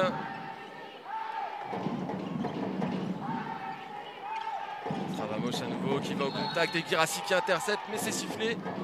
C'est un peu téléphoné, mais il y avait un coup de sifflet. Ouais, bon décalage. C'est bien refermé là de la part de Guérassi. Ophélie qui était sur le chemin, de toute façon c'est sifflé. On aurait pu laisser l'avantage là, sauf s'il y avait un marché, je n'ai pas vu. La balle va revenir en jeu en faveur de Metz Handball avec Petra Vamosh à la main. On voit qu'il y a cette volonté du côté de Saint-Amand de tenter des coups en se projetant vers l'avant. Ça n'a pas fonctionné, mais malgré tout, ça a occasionné une perte de balle messine. Elles sont mal comprises, Petra Vamosh et Nadine aussi Chasseleux. Pourtant, elles parlent le même langage. Oui, mais on peut les comprendre. Les automatismes ne sont pas encore là, même si elles se sont déjà côtoyées en équipe nationale hongroise. C'était dans cette équipe qui a gagné le bronze au dernier Euro ensemble. Je m'en souviens pas de ce match de la 3e place. Et ce match pour la 3e place où les Françaises ont déjoué et où les Hongroises se sont emparées de leur première médaille en peut-être trop nombreuses années. Et il y a un vrai potentiel dans cette équipe nationale hongroise. Il y a un bel avenir. Je vais évidemment être d'accord avec toi et je laisse mon manque de fair play de côté parce que ça reste quand même une très très belle médaille pour cette jeune génération hongroise qui est très prometteuse et qu'on verra en long et en large la saison prochaine à Metz Handball. C'est certain. Bah, attention. Jas Chambertin qui a pris un coup, qui est resté quelques instants au sol pour s'assurer que tout allait bien, mais rien de bien vilain en définitive. Le bras est levé, il y aura donc un tir rapide et Laura Flip a été laissée seule alors que la défense de Saint-Amand avait formé un mur. Mais Ophélie Tons est un mur à elle seule quand elle le veut. Et elle a réalisé ce très bon arrêt et point serré. Elle le célèbre bien sûr.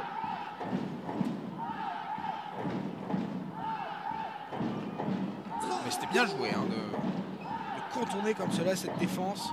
Il a fallu peu d'un bon repli de Guérassi.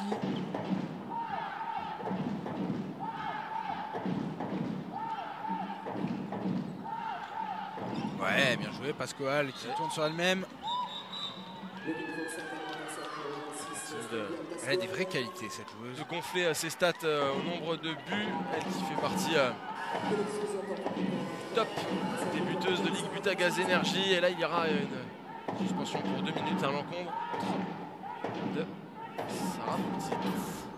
C'est une joueuse qui est encore jeune. Hein. Bon, je vais faire une confidence aux téléspectateurs. J'ai fait comme certains faisaient en classe. J'ai jeté un petit peu sur tes fiches. Je vois qu'elle a 22 ans, Stelvia Pascual.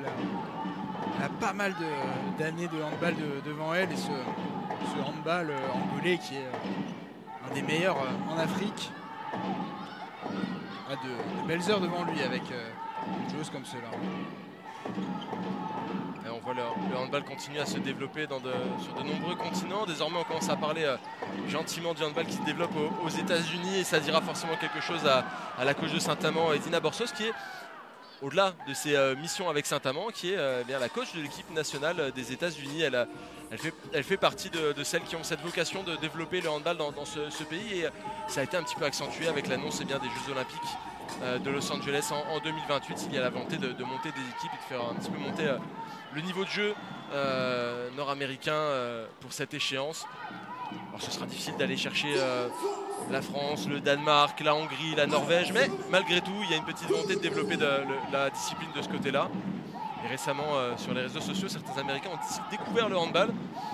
Et certains disaient même que c'est une discipline qui devrait être aux Jeux Olympiques, parce qu'elle est spectaculaire, elle donne envie de regarder. Eh bien spoiler, cette discipline est déjà aux Jeux Olympiques et elle fait plaisir à voir en général dans ces grandes compétitions. On reconnaît parfois la démesure américaine, comme certains commentaires qui voudraient peut-être saluer cet arrêt de Cléopâtre Darleux qui est tout aussi incroyable, mais on a certains commentaires disant qu'on pourrait mettre n'importe quel athlète, leur apprendre à jouer au handball et on pourrait battre n'importe qui. Spoiler, non, ça se passe pas comme ça, messieurs. D'autres ont essayé par le passé de prendre un peu n'importe qui pour construire une équipe et ça ne marchait pas. En tout cas, ce qui continue à bien marcher, c'est l'avance Messine, 25-18 au tableau d'affichage. Même si ça fait plusieurs fois qu'Ophélie Tondes arrive à se dresser face à un tir, cette fois-ci, il est encore une fois sifflé. Il y aura un jet de 7 mètres. C'est Alison Pinault qui va s'en charger, elle entre à nouveau. Et ça accompagne aussi une vague de rotation du côté de Metz Handball. Beaucoup de joueuses sont parties à l'échauffement. On va continuer à faire travailler le banc. Tandis qu'Alison Pinault convertit ce jet de 7 mètres à nouveau. Qui profite de ces derniers mois, ces dernières semaines sur les terrains de handball, sauf retournement de situation. Non, on repousse pas 2 fois une retraite quand. On peut repousser une fois une retraite, mais pas 15. Ces joueuses qui ont choisi d'arrêter Alison Pinault et puis Cléopâtre Darleux, jusqu'à preuve du contraire, même si on sait qu'à Metz Handball il y a un vrai lobbying qui est en place pour essayer de lui faire signer une saison complémentaire. Eh bien elles sont en ligne pour finir leur carrière sur la meilleure des manières, puisque Metz Handball est invaincu et présent dans toutes les phases finales des compétitions. Ça pourrait être la meilleure des manières de terminer. Et, en tout cas pour Alison Pinault qui a tout gagné par le passé, qui a été joué toutes les grandes compétitions, notamment avec l'équipe de France. Elle va finir sur une belle note quoi qu'il arrive. Ce serait peut-être le petit truc qui manquerait à ces joueuses-là, de remporter une Ligue des Champions avec Metz Handball, un club français. Ce serait une fin en apothéose, mais évidemment on n'y est pas encore. Il faut le faire, aller remporter ce trophée en Ligue des Champions. Il y a encore du chemin. Ça, effectivement, il y a du chemin, mais il y a aussi les trophées domestiques. On parlait de la Coupe de France, c'est aussi un vrai objectif d'aller battre Brest sur son terrain en demi-finale et la 3e fois de suite.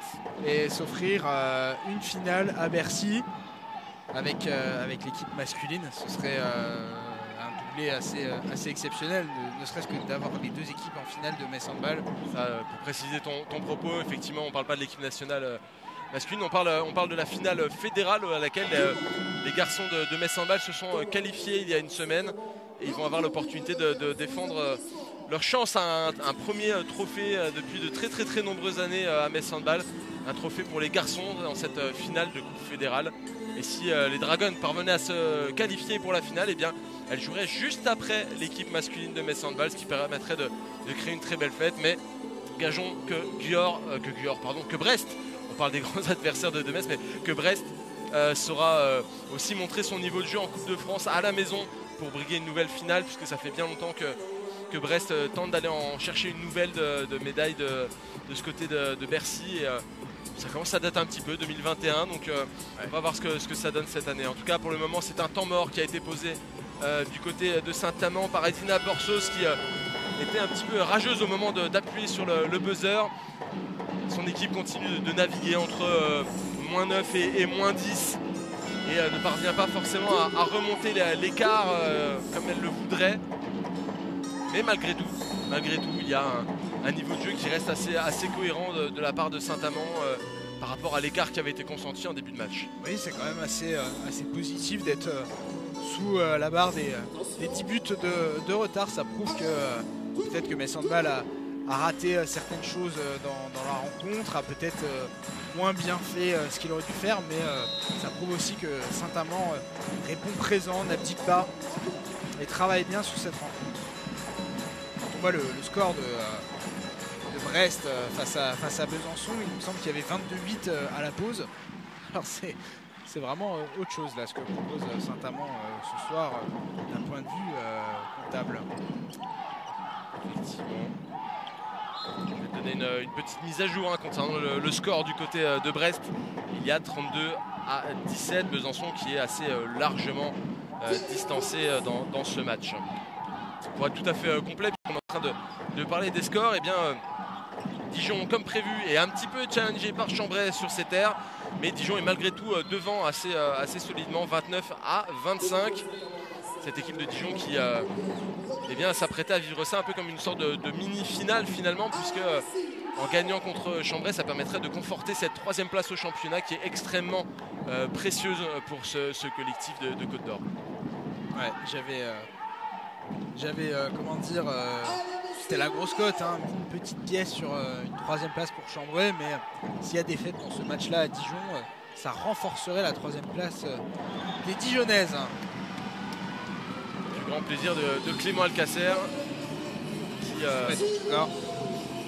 dont l'effectif a eu tout le mal du monde à s'adapter à sa première campagne européenne en ce début d'année, et qui a laissé passer quelques matchs qui semblaient prenables. Ah, c'est autre chose, hein, l'enchaînement des matchs. Et en tout cas là, c'est l'enchaînement des buts du côté du terrain des arènes, puisque ça va d'un but à l'autre depuis quelques instants. Cette fois-ci, c'est Léna Granvaux. On a l'habitude à Metz Handball de l'enchaînement des buts. Ah oui, là, et des matchs. Elle est très vite des deux côtés. Et toujours ce +9 en faveur de Metz Handball. Allez, est-ce que c'est bientôt fini, mais est-ce qu'on sera au-dessus de la barre des +10 pour Metz Handball? Il reste un petit peu plus de 11 minutes maintenant. Sur les petits challenges qu'on a envie d'avoir. Ouais, Jazz Chambertin, elle avait failli réaliser l'exploit au Félitours, mais ça fait de nouveau +10, 30-20 pour Metz Handball. Jazz Chambertin en contre-attaque. C'est un schéma qu'on voit assez souvent. J'ai le 5e but pour l'arrière à gauche Messine.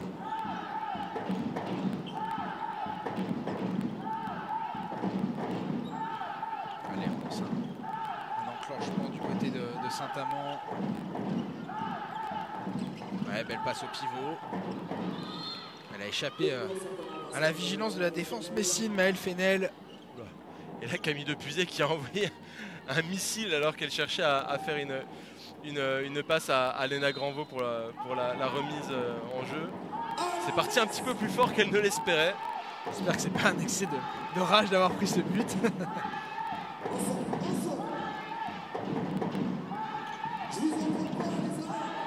Axner. Oula, il y a eu contact en l'air. Il y a eu petit carton là. Ouais, rien de bien vilain, aucune volonté de nuire là sur cette situation, mais deux joueuses qui auraient pu se faire mal.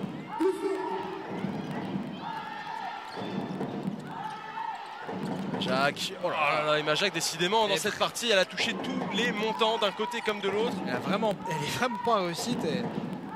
Elle a, j'ai envie de dire, impacté la barre 2 fois au même endroit avec un tir surpuissant. Je pense qu'elle aurait préféré les mettre au... Allez, voilà. Voilà, enfin, elle débloque le compteur. Alors c'est pas que ses tirs étaient mauvais, c'est simplement qu'elle a manqué un petit peu de précision dans le geste final, mais à chaque fois ce sont des bons tirs, dans de bonnes situations. Si le tir est 10 cm plus bas, il est en plus lucarne. Et oui, mais ça, il y en a beaucoup qui rentreraient dans ces situations-là. Les buts sont petits aussi, il faut le dire. Hein. C'est qu'on a l'habitude aussi du football sur Moselle TV. C'est vrai.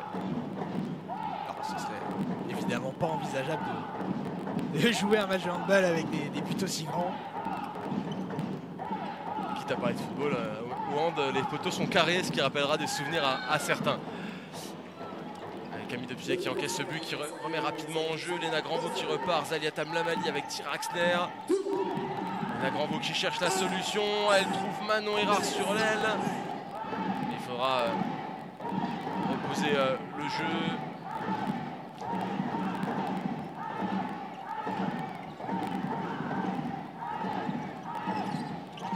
C'est intéressant ce qu'elle propose depuis quelques possessions, Léna Granvaux. Oh, c'est bien joué.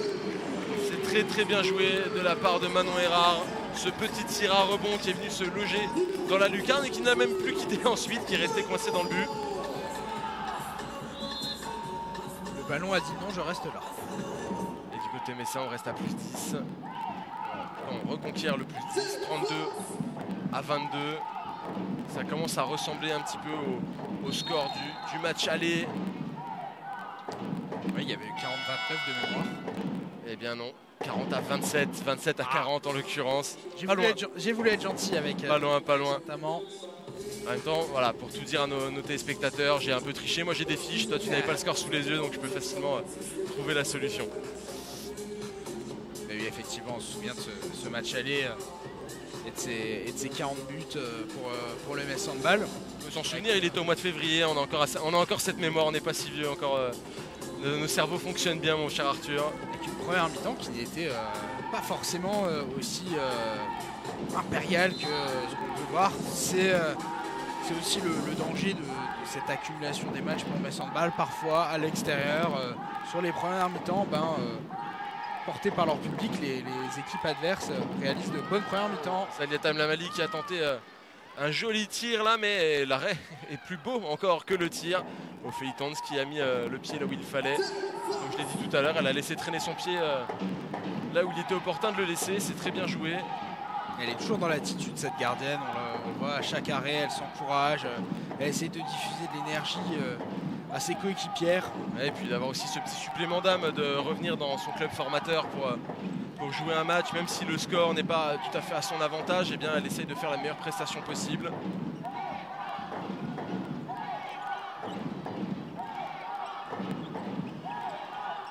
Ouais, le bras est levé, on ne trouve pas trop de solutions.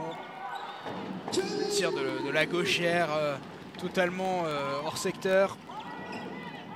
Bonne défense de MS Handball. Et la Granvaux. Oula, attention. Il y avait eu contact. Hein. Il y avait eu contact, c'est sifflé. Est-ce qu'il y aura une suspension? Je ne crois pas. Ça va simplement être un jet de 7 mètres. Attention à ce type de situation. Petite différence de gabarit aussi entre Paula Ebanga et Léna Granvaux.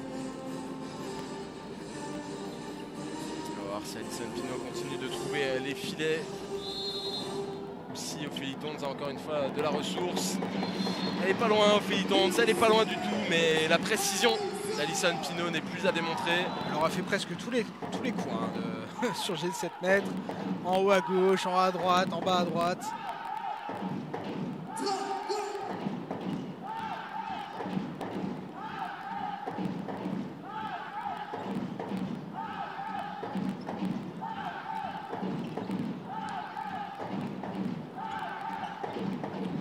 Que du côté de Saint-Amand, on a toujours cette volonté de construire le jeu malgré les minutes qui s'égrènent, malgré le score qui reste en leur défaveur. Les Amandinoises cherchent encore et toujours des solutions, elles essayent de poser leur jeu. Là Là, ça n'a pas permis d'aller au bout, mais... Oh là là, c'est la soirée roucoulette pour les pivots.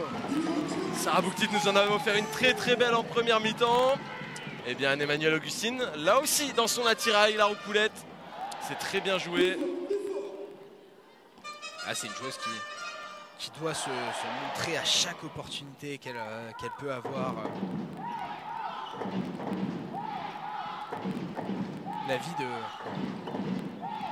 remplaçant n'est pas forcément facile dans le sport de haut niveau.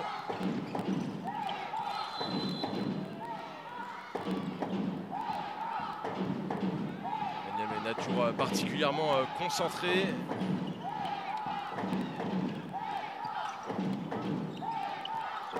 Elle cherche des solutions et là, elles se gênent entre elles, les Amandinoises. On a vu cette situation où effectivement la porte était fermée parce qu'il y avait à la fois une joueuse de Metz Handball mais aussi une joueuse de Saint-Amand dans le chemin. C'est compliqué d'aller au bout dans ces situations. Par contre, Metz Handball clinique par l'intermédiaire de Zaliata Mlamali qui vient marquer ce nouveau but. Un lob pour une ailière gauche de Metz Handball. Ça nous dit quelque chose. On a passé la 55e minute de jeu ici aux arènes. Et Arthur, je pense que c'est le moment de te poser une colle. Saint-Amand a annoncé un recrutement surprenant pour la saison prochaine. C'est le nom d'une grande star qui a été annoncée dans le Nord. Est-ce que ça te dit quelque chose? Est-ce que tu as suivi ça? Je t'avoue que je n'ai pas suivi l'actualité de Saint-Amand, mais je pense que tu vas me surprendre. Alors c'est une véritable grande star, en tout cas par le nom. Il s'agit de Jennifer Lopez. D'accord. Elle a signé à Saint-Amand. Alors ça a été annoncé en grande pompe, hein. Jennifer Lopez va venir mettre de l'ambiance dans la salle de Saint-Amand. Eh bien, ce n'est pas la Jennifer Lopez à laquelle nous pensons tous. Il s'agit d'une handballeuse brésilienne, un sacré homonyme qui joue au poste d'arrière gauche. Et le club en a parfaitement joué lors de l'annonce, en laissant planer un petit peu le doute, annonçant la tournée de Jennifer Lopez de passage à Saint-Amand. Plutôt drôle, plutôt original pour un homonyme assez singulier. Joli coup de com', mais je serai impressionné quand on aura un entraîneur ou un acteur qui s'appellera Mathieu Ampidé. Alors ça, c'est encore une autre affaire. Alors le temps mort a été demandé. Il s'agit du dernier temps mort de Saint-Amand où on ne perd pas l'ambition de produire du bon jeu jusqu'à la fin de la partie, même si l'écart est devenu impossible à remonter à ce stade, 36 à 22. Mais en tout cas, il y a une volonté de bien jouer et de faire les choses jusqu'au bout. Et ça se ressent. On a vu des joueuses rentrer sur le terrain, des jeunes joueuses, des joueuses qui ont d'habitude moins de temps de jeu, des joueuses qui sont peut-être un peu moins en confiance, mais qui essayent toutes d'aller dans le même sens. Et c'est plutôt pas mal. On comprend pourquoi cette équipe a remporté 2 matchs récemment contre des équipes réputées meilleures qu'elle, parce que bien, ça travaille, ça ne s'arrête pas et il y a une volonté d'aller de l'avant pour cette équipe. Ça me laisse à penser que ça fait un très très bon candidat au maintien du côté de Saint-Amand. Oui, d'autant plus avec ce match en retard, elles sont au-dessus de la ligne de flottaison, les joueurs de Saint-Amand-les-Eaux. Cet écart de 14 buts, il est peut-être un poil sévère sur la rencontre, qui mérite peut-être une dizaine de buts d'écart entre les deux équipes, mais bon, ce sera anecdotique tout ça, parce que les matchs que Saint-Amand devra gagner, il faudra être présent. Et un moins 14 ou un moins 10 à Metz, ça ne changera rien à leur sort. Il y a des matchs bien sûr plus importants face à des autres candidats. On verra ce que ça donnera à ce moment-là. Pour l'instant, Metz Handball continue de travailler sur le front de l'attaque avec Léna Granvaux, Zaliata Mlamali et Emmanuel Augustine qui laisse filer ce ballon. C'est bien ça. Peut-être un peu dangereux. Rapide, et c'est un nouveau but de la capitaine Mélanie Jobard qui a bien saisi sa chance. On revoit au ralenti. Elle ne s'est pas laissée impressionner par la défense qui était assez proche d'elle. Pour aller saisir ce tir, c'est bien joué. Si tu me permets, Mathieu, si on parle Verlan, elle a un vrai nom de handballeur en tout cas. Oui, c'est vrai. C'est vrai, c'est le moment où on laisse glisser quelques blagues, mais c'est tout à fait vrai. J'éviterai de lui glisser quand elle viendra à mon micro pour débriefer en fin de match. Oh, c'est une belle référence quand même, Barcelone 92. Bien sûr. Et Barjo.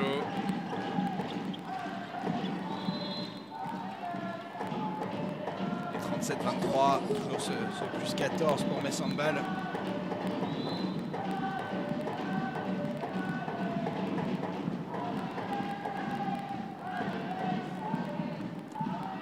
Saint-Amand continue, ce sera peut-être la dernière, en tout cas l'une des dernières possessions des visiteuses dans cette rencontre. Oh là là, la lucarne, magnifique! C'est signé Paola Ebanga. La réponse immédiate de Léna Grandbeau. Même s'il reste moins de 2 minutes, on continue d'avoir le pied sur l'accélérateur du côté de Metz Handball.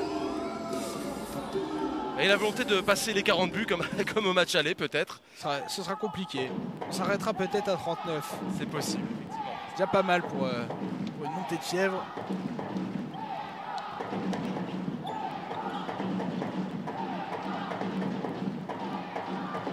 Ah, c'est un petit peu décousu.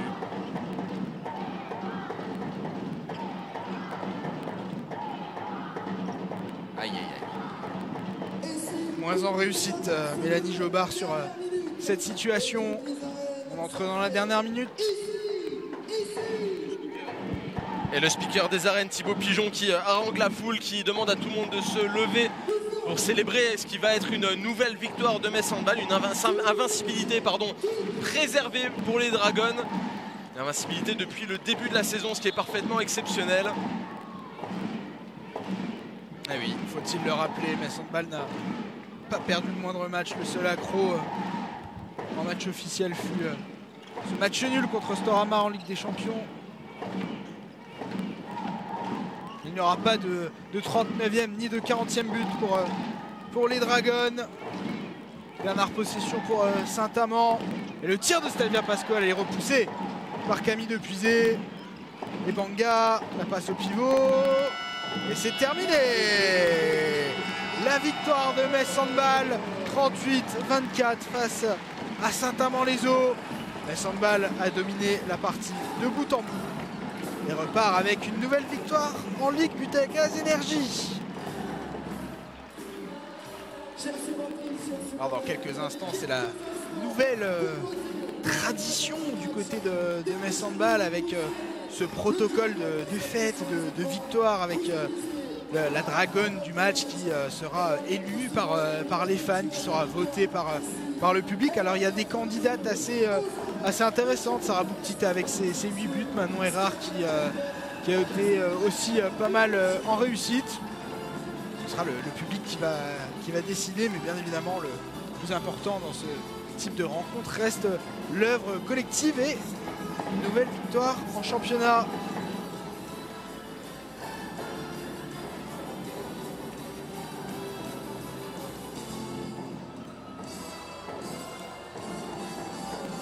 Belles images de fête, hein. On a vu la mascotte Sanjelier, si je puis dire, célébrer cette victoire comme les joueuses. Évidemment beaucoup de fair play dans cette rencontre. Saint-Amand aura fait sa partie, aura joué une partition somme toute honorable, mais ce n'est pas suffisant évidemment pour inquiéter le Metz Handball sur ses terres.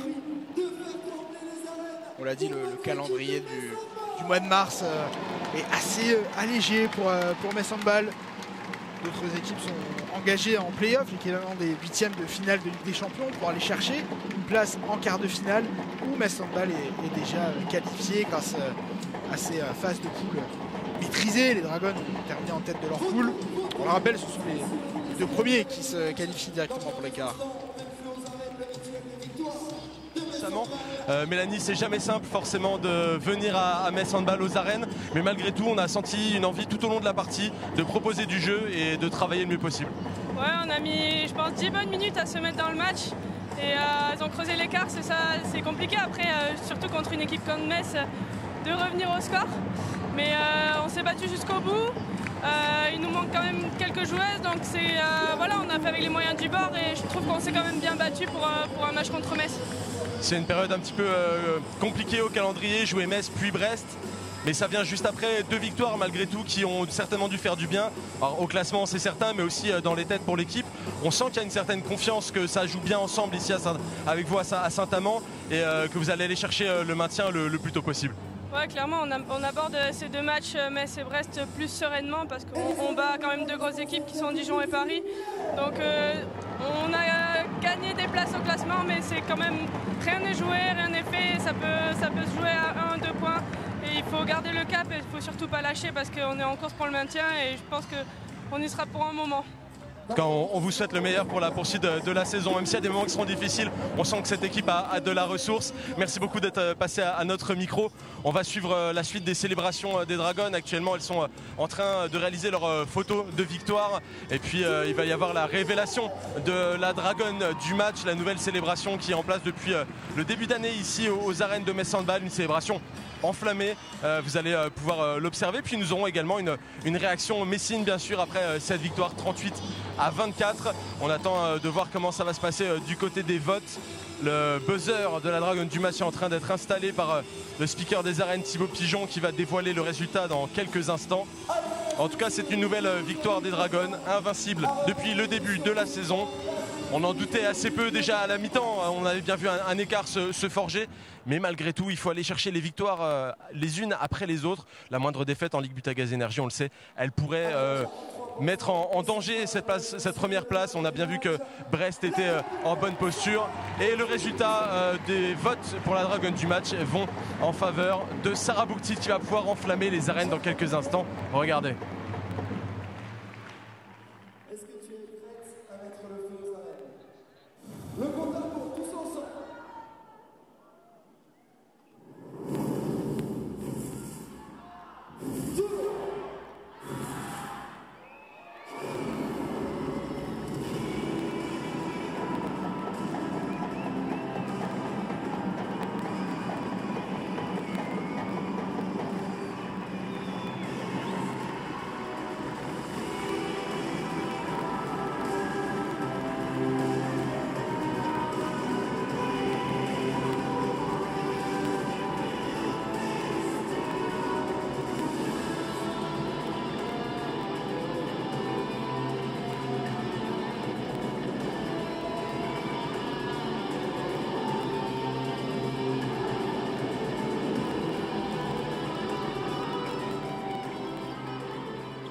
Minutes de temps de jeu en Ligue Butagaz Énergie. Ça peut paraître un rêve pour certaines jeunes joueuses. Et bien pour toi, ça y est, c'est quelque chose que tu peux inscrire à ton palmarès. Comment ça s'est passé pour toi?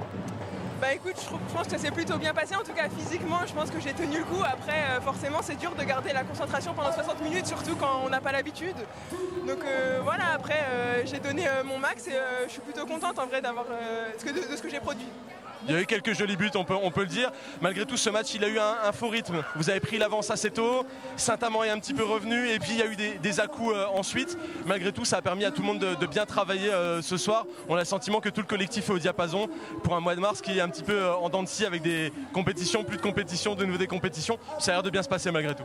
Oui, ça se passe bien. Bon, on l'a vu là du coup sur le match, même si on a des petits hauts, des petits bas. Bon, après, on a réglé ça assez rapidement et le mois de mars, justement, on va pouvoir bien travailler. Du coup, on va avoir pas mal d'entraînement, une petite pause avant d'avoir tous ces matchs importants. Donc, ouais, une volonté là avant un petit temps de vacances, de quand même bien s'investir et produire quelque chose de beau.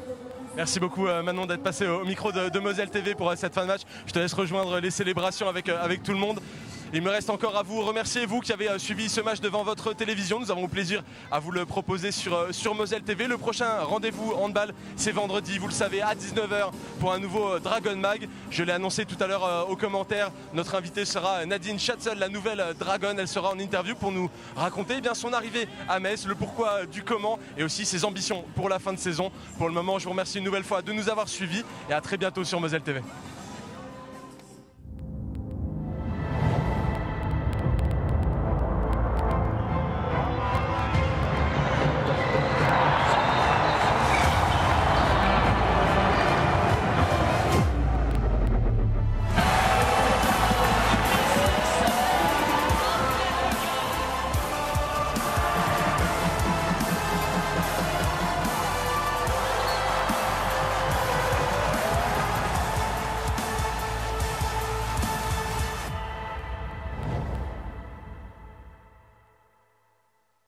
Partagez l'énergie des clubs féminins de handball français avec Butagaz, partenaire titre de la Ligue Butagaz Énergie.